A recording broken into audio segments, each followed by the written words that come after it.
Family, praise the Most High today. Hallelujah. Praise the highest Yahuwah today. Yahuwah Sabaoth, the captain of heaven and earthly's armies. Yes, indeed, he's worthy today, family, of all our praise. He's old. The text says, let everything that has breath praise the Most High. And as you notice, the birds are out singing. Everything is doing what it's supposed to do in honor of the Most High. Hallelujah, and we are too. Thank the Most High. I do hope everyone is well today. And like myself, you're able to get out and enjoy this beautiful day. Getting yourself in some fresh air, some sunshine, and the Most High willing, some good exercise. It's quite chilly here in the Carolinas, but not as cold as it's about to get.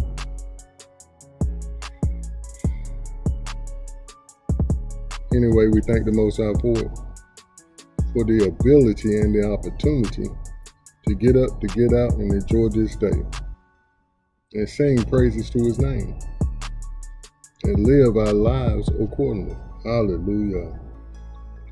We do have a quite an entertaining idea for today. It was for me, but I think it's quite serious for everybody else, as well as myself. But it was it was funny how the Most High related over to me. And He'll use things that was very outstanding in my past, or a phrase or something like that I used a lot back then, or the people around me used. And this one is called Until the Wheels Fall Off. Until the wheels fall off. And one of my boys used to say, until the brakes fall off. Thank the Most High. Until the wheels fall off can be applied literally to a vehicle, as we see right here. This looks like an old BMW that has had the wheels literally fall off, meaning to drive it until it can no longer function. Or it can be used figuratively to describe anything that is used or maintained to the point of exhaustion. And that's what this idea is. We're going to speak on this idea, or maintain speaking on this idea, until we have gotten it over to all of those who need to hear it, or until we have exhausted it. There will be no blood on my hands, as spoken of in Ezekiel 3:18 through 22.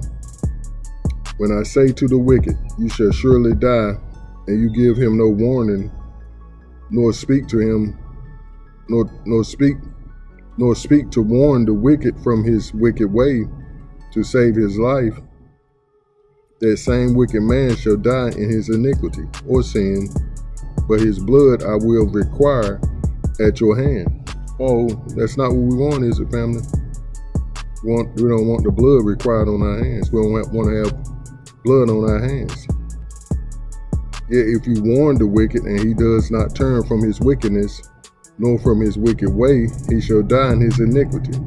But you have delivered your soul. You see, family, that's what we want.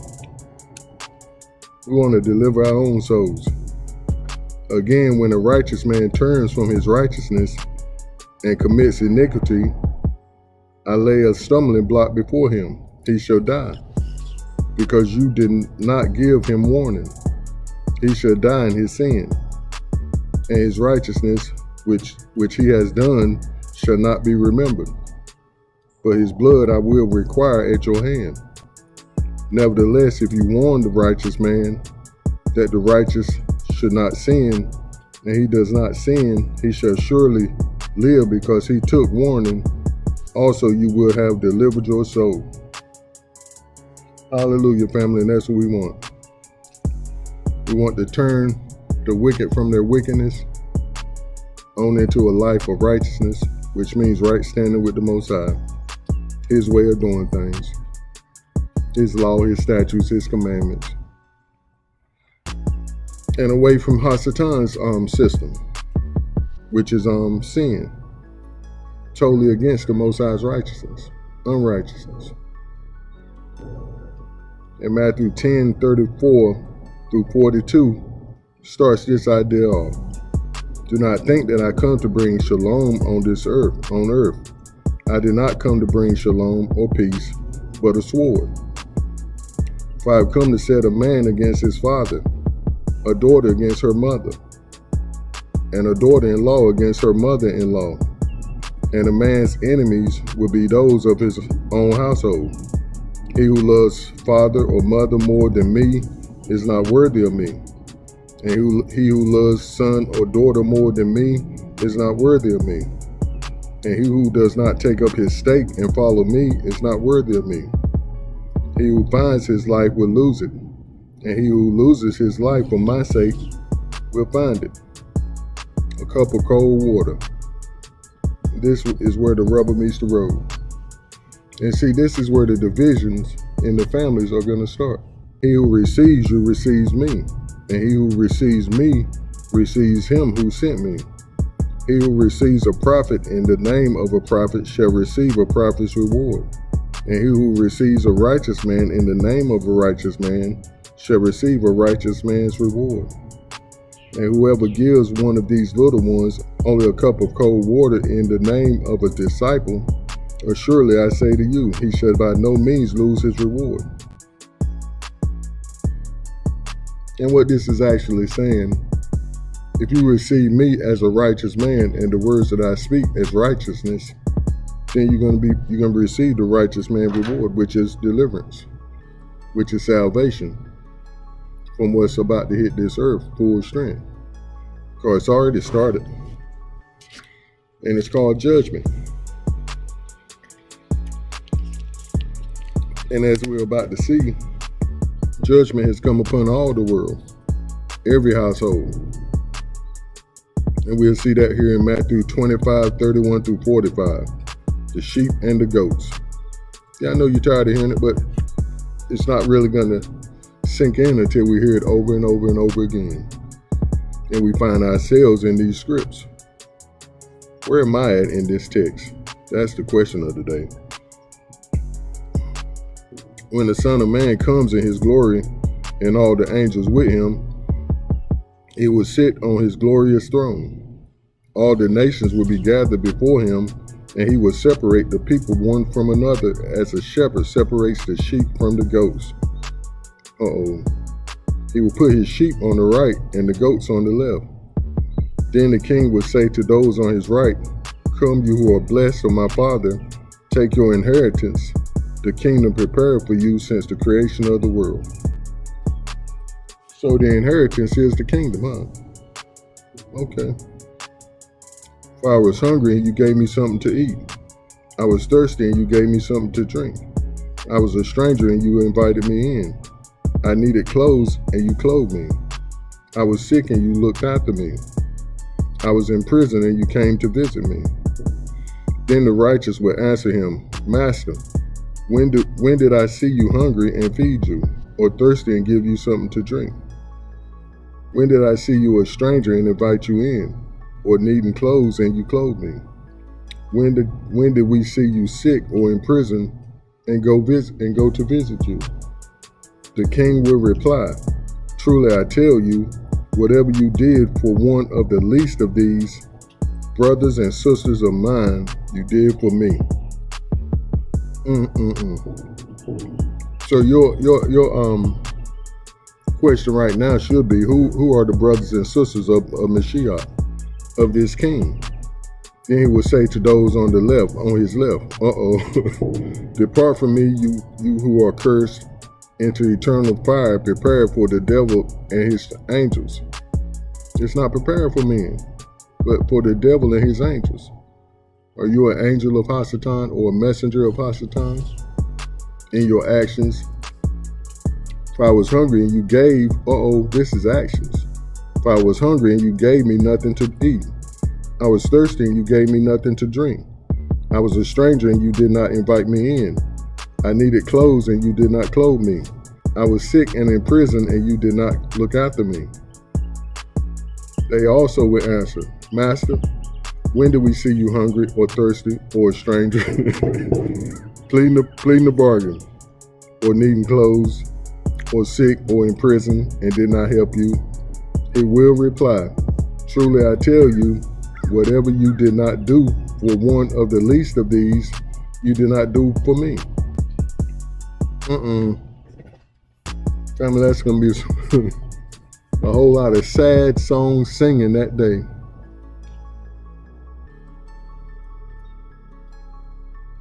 Mainly, I wish. And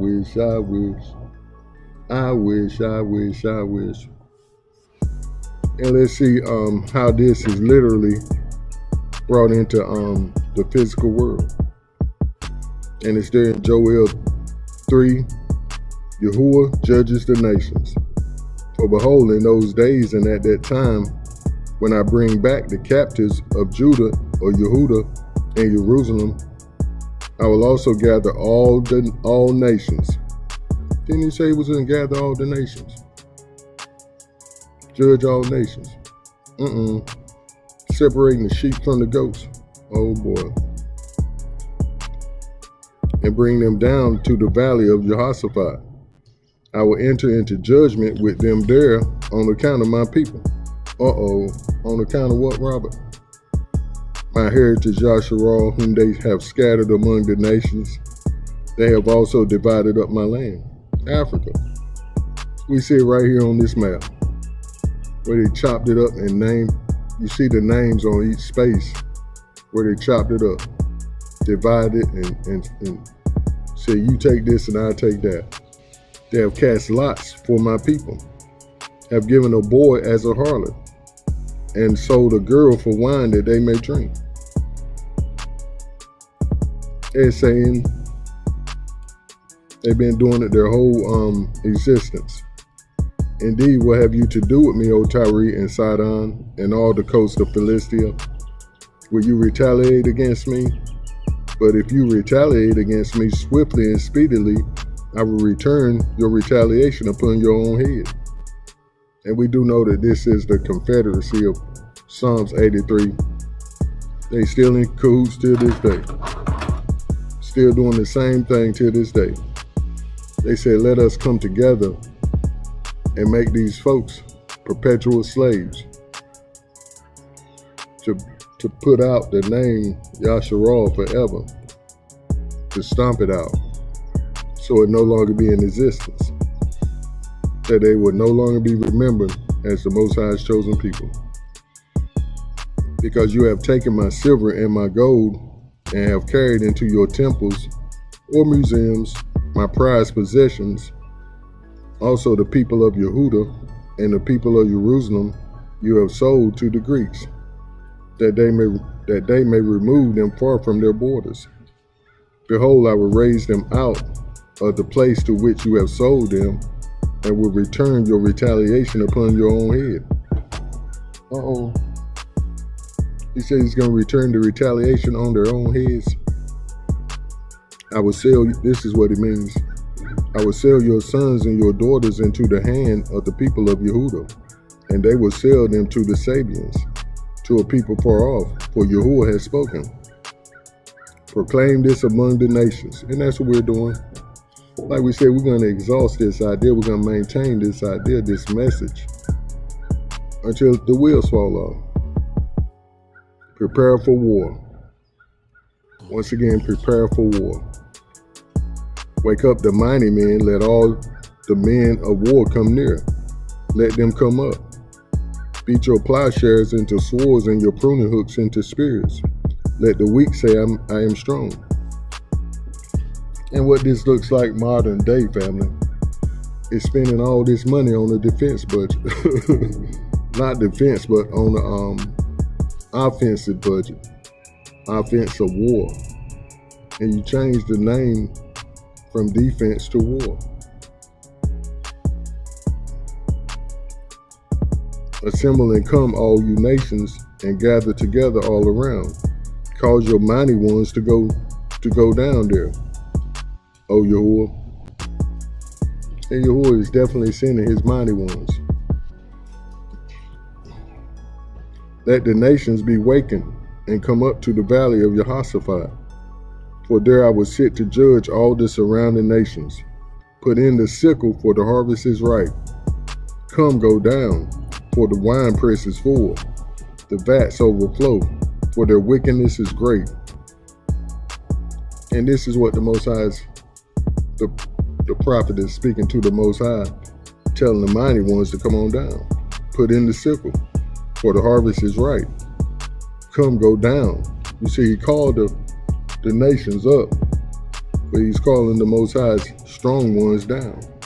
Multitudes upon multitudes upon multitudes in the valley of decision. For the day of Yahuwah is near in the valley of decision. The sun and moon will grow dark, and the stars will diminish their brightness. Yahuwah also will roar from Zion, and utter his voice from Jerusalem. The heavens and earth will shake, but Yahuwah will be a shelter for his people, and the strength of the children of Yasharal. So you shall know that I am Yahuwah, your Elohim, dwelling in Zion, my holy mountain. Then Jerusalem shall be set apart holy, and no alien shall ever pass through her again. Yahuwah blesses his people, and it will come to pass in that day that the mountains shall drip with new wine, the hills shall flow with milk, and all the brooks of Yehudah shall be flooded with water. A fountain shall flow from the house of Yahuwah, and water the valley of Achaeus.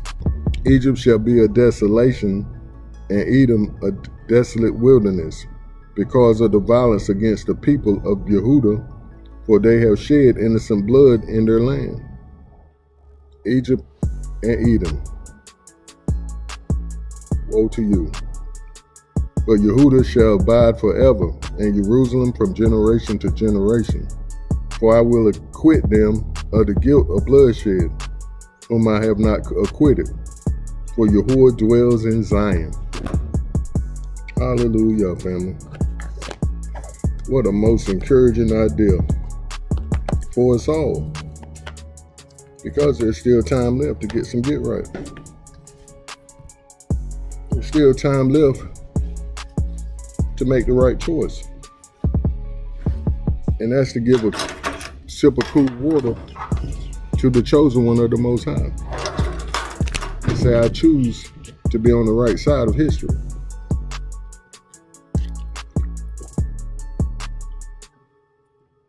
His story. Not history, but his story, the Most High story.